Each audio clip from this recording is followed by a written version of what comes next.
Bom, o que acontece quando você extrapola os limites da imaginação com um dos grupos mais importantes da cultura pop?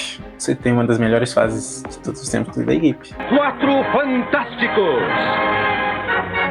Bom, você que não me conhece, sou o Pedro, vocês estão no Desafiadores do Conhecido e hoje vamos falar de uma das melhores revistas em quadrinhos que está saindo atualmente, e não exagero falar isso, que é Quarteto Fantástico de Ryan North. E bom, eu não vou falar hoje da história de origem dos Quarteto Fantástico, porque vai ter um vídeo um dia sobre o quarteto do Lee Kirby. Inclusive, ó, tem por aqui tem as revistas. E bom, em 2022, que é quando essa fase começou, o quarteto tava malemado as pernas ali, tinha acabado de sair da fase do Dan Slott, que eu odeio particularmente o Dan Slott. Se você gostou da fase, parabéns, eu não li tudo, eu li ali o finalzinho. A única coisa boa que teve foi os filhos do Coisa. Você não sabe, o Coisa adotou filhos ali durante o evento Império. Ele adotou a Nick e o Joe, e teve o casamento do Coisa também. Então, algumas coisas importantes. Mas tem uma coisa errada quanto a este homem de prata. Afinal, quem já ouviu falar de um homem com pele prateada? O que há de tão estranho nisso, Benjamin? Afinal, você tem pele alaranjada. Quem foi que lhe perguntou, sucata? E nas primeiras edições dessa fase, a gente vai acompanhar mais ou menos que a gente vai ver que o quarteto está brigado. Cada um seguiu ali seu rumo, o Ben e a Alicia estão de um lado, Reed e Sue do outro, e o Johnny está trabalhando. E se você não viu, tem um shorts aqui no canal. Excelente. O Johnny sindicalista. É um pouco... Eu não queria dar spoiler, mas é a base da trama, que é durante uma invasão do Aniquilador e a onda de aniquilação dele, o Reed teve que mandar o prédio, o quarteirão do edifício Baxter e as pessoas lá dentro, um ano no futuro, para poder ali resolver a situação. E de começo teve umas intrigas ali, o Ben e a Alice, depois eles se perdoaram e eles foram morar no Arizona, na casa da Tia Petúnia. A gente viu a Tia Petúnia, incrível. Só que, apesar de ter essa trama de que eles teriam que esperar um ano para as crianças voltarem, todo mundo, a série ela é bem episódica. Às vezes tem uma edição, tipo, ela não tem uma linha narrativa contínua. Cada edição é um evento e, apesar das... tipo uma série. Os desenvolvimentos são constantes, obviamente, mas é cada aventura maluca. Tem uma edição que o Miraculoso, que é um vilão do quarteto, que deve ter aparecido 3 vezes contando com essa, ele inverte, ele voga uma bactéria da dimensão negra e o quarteto simplesmente, para resolver essa situação, eles têm que ser invertidos por dentro. Tipo, geometricamente. Tipo, no espelho. Você teria que atravessar e girar por dentro. Eu não consigo nem explicar, é maluco. Tem uma cena linda do Reed 4D. E, cara, na verdade, todas essas fases, cada história, cada capítulo é uma coisa única. Porque temos capítulos que focam na Sue, na Alicia. Na Alicia, que é um grande destaque, na verdade, dessa fase, que ela ganha um destaque incrível. Sensacional ela. Cada aventura foca ou numa dupla ou num indivíduo e vai desenvolvendo isso lindamente. Temos a edição 9, por exemplo, que é focada meio que no ponto de vista da Alicia. Não vou dar spoiler porque é uma edição muito boa, mas a gente vê um pouco da Alicia, como ela enxerga o mundo, pra quem não sabe, ela é cega. E de forma que ela interpreta a arte, porque ela é uma artista plástica, e na forma que ela consome quadrinhos. É uma edição muito legal que fala sobre isso, que o Ben lê coisas pra ela. Temos a edição, eu acho que é a 700, que é em contagem total, é Legacy, é a 700, que é focado no destino, que primeiramente que ele faz todo um teatro para parecer que ele vai excluindo na mente das pessoas ali as letras, uma por uma, até se formar Doom, destino. Só pra eles falarem destino, Doom, e depois voltar tudo normal. E ele vai lá e fala: não, eu vou resgatar a Valéria, porque eu sou pica e você não é nada, Reed. Aí a gente revisita vários eventos, a vinda do Galactus, a Guerra Civil, um monte de evento legal. E ele percebe que eu não consigo salvar, o Reed tava certo, mas ele não quer admitir. Temos a edição, inclusive, que eu tava lendo hoje, que eu já li, mas eu tô relendo porque eu comprei. A edição que pega um conceito do Isaac Asimov de fundação, e eu nunca li Fundação, tá? Só pra deixar claro, mas eu tenho vontade de ler. Eles pegam um conceito que chama psicohistória e meio que manipular, resumidamente, pelo que eu lembro da explicação, que ela é uma forma de manipular o presente para você ter o futuro que você quer. Você manipula os eventos, os indivíduos, para atingir o futuro que você quer. Eles pegam aqui um cara, o Dev Patel, ele começa a manipular, ele cria um aplicativo e as pessoas vão fazendo tarefas com recompensas, tipo um joguinho, tipo um tigrinho, vai pegar um exemplo palpável.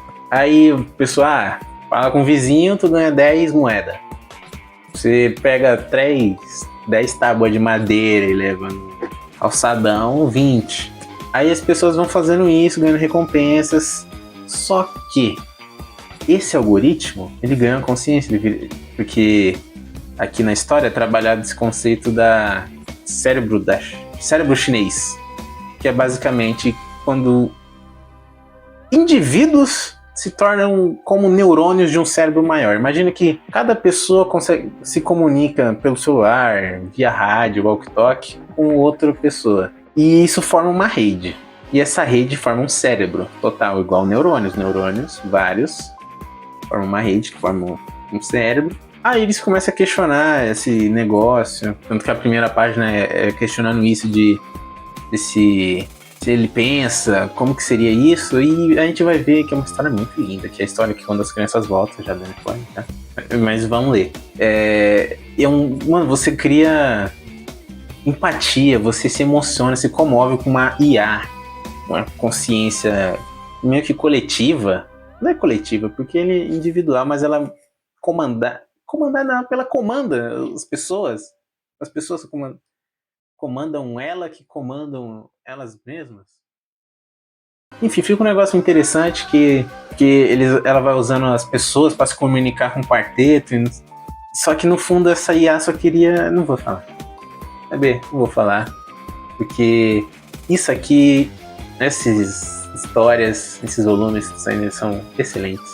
Eu só consigo elogiar porque talvez eu pareça um pouquinho animado aqui, porque foi a fase que me fez apaixonar por quartetos, sinceramente, porque eu comecei por ela. Depois fui em outras coisas, obviamente, mas é uma magia que o Ryan North... Eu não falei muito do Ryan North, mas ele tem trabalhos como Garoto Esquilo, muito elogiado, não li, mas à vontade. E ele mostra muita habilidade de dar destaque para as pessoas, fazer uma história simples, mas... Ele pega histórias simples, mas com conceitos muito legais, muito diferentes. E ele não subestima nenhum dos personagens, por incrível que pareça. Ele tem uma edição que o Coisa, ele cai numa ilusão novo do Milagroso. Mostra os conhecimentos dele de piloto, porque quem não sabe, ele é piloto.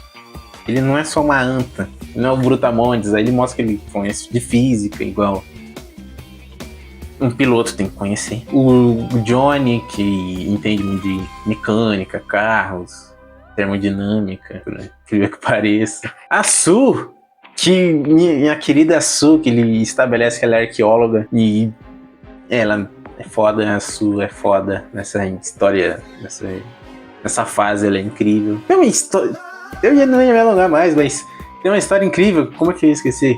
Que eles vão pro mundo de dinossauros, que é inclusive a capa, né? Eles vão simplesmente pra uma dimensão onde todo mundo é dinossauro e o destino encontra um dinossauro. Cara, ele monta o dinossauro e o dinossauro trai ele. É incrível, é incrível.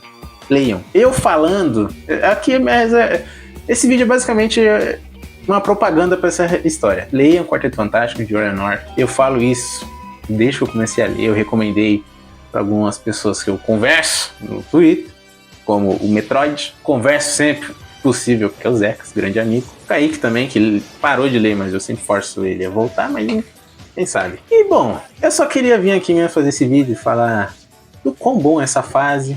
Leiam Quarteto Fantástico, principalmente do Ryan North, mas tem outras fases, como do Mark Waid, do Jonathan Hickman, na verdade, do Lee Kirby, que é sensacional, divertido, até pros dias de hoje, apesar da narrativa ser meio muito texto, essas coisas, auto-explicativa. Eu acho histórias muito divertidas, muito despretensiosas. E tem Jack Kirby, né? E o Jack Kirby, pra mim, Ele é Deus, é divindade, que nem na Marvel. Então leiam o Quarteto Fantástico de North. Se você gostou desse vídeo, se conseguiu me aturar por mais de 10 minutos falando aqui bobazeira, só elogiando a revista, se inscreve, curte. Como é que você acha essa fase? Se você não tem interesse nenhum, se você acha o quarteto bobo. O quarteto pode parecer bobo, eu não posso condenar a pessoa. Ele parece antiquado, ele talvez seja antiquado e talvez seja a graça dele. Igual o Superman. O Superman, ele é o escoteirão, ele é o amigão lá. Sou antiquado, mas não é antiquado. Quando você conhece, você percebe que é muito mais. É coisa família, é ficção científica. Se você gosta de família, ficção científica, coisas malucas, comédia, um toque de drama às vezes. Isso aqui é pra você. Quer uma história, a melhor revista da atualidade? É essa, Quarteto Fantástico. Ah, mas tem Supremos. Supremos é a segunda. E Ultimate Homem-Aranha é a terceira. Ou a quarta, tá certo? E o vídeo é esse. Como eu disse, você me aturou aqui quase 15 minutos falando sobre Quarteto Fantástico, e eu totalmente empolgado aqui. Se você gostou, se você... comente, se inscreve, curte, compartilhe o nosso vídeo, compartilhe no canal, o canal cada dia crescendo. Como o Kaique falou no vídeo passado sobre Capitão Marvel, vejam, inclusive, excelente vídeo. A gente tá sem link da Amazon por enquanto, mas em breve a gente vai ter de novo, tá? A gente tá dando nossos pulos. E é isso. Um abraço, durmam bem, comam bem, jantem bem, façam tudo bem.